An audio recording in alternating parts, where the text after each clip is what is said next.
வேலைநிறுத்த போராட்டத்திற்கு தயாரிப்பு பணிகளை செய்வதற்காக இன்று வேலைநிறுத்த ஆயத்த மாநாட்டை நாங்கள் நடத்தி கொண்டிருக்கிறோம்.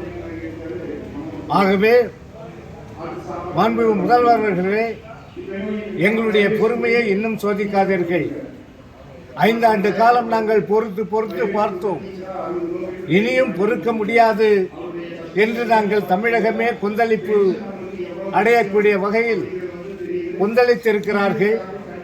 ஆகவே எங்களுக்கு கொடுத்த வாக்குறுதியான பழைய ஓய்வூதிய திட்டத்தை நீங்கள் உடனடியாக எங்களுக்கு வழங்கிட வேண்டும். அதே போன்று காலி பணியிடங்களை நிரப்பிட வேண்டும். தற்காலிகமாக பணிபுரியக்கூடியவர்களை நிரந்தர பணியில் அமர்த்திட வேண்டும் உள்ளிட்ட 10 அம்ச கோரிக்கைகள். இதெல்லாம் நாங்கள் புதுசாக சொல்லவில்லை, நீங்கள் கொடுத்த வாக்குறுதிகள். இதை நீங்கள் நிறைவேற்றி தர வேண்டும்.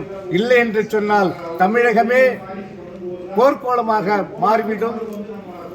ஜனவரி மாதம் 6ஆம் தேதி எங்களுடைய மகத்தான வேலை நிறுத்தம் தமிழகம் முழுவதும் நடைபெறும்.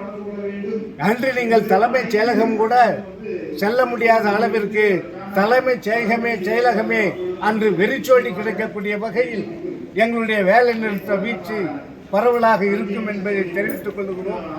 ஆகவே அதற்கு முன்னால் எங்களுடைய கோரிக்கைகளை, பழைய பென்ஷன் திட்டத்தை கொடுக்கக்கூடிய அந்த உயிரினும் மேலான கோரிக்கையை நீங்கள் நிறைவேற்றி தர வேண்டும்.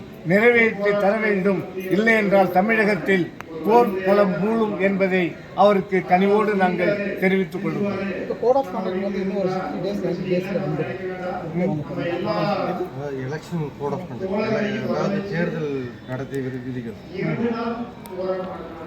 தேர்தல் ஜனவரி 6க்குள்ள தேர்தல் விதிமுறை ஒன்றும் வரதுக்கு வாய்ப்பு இல்லை.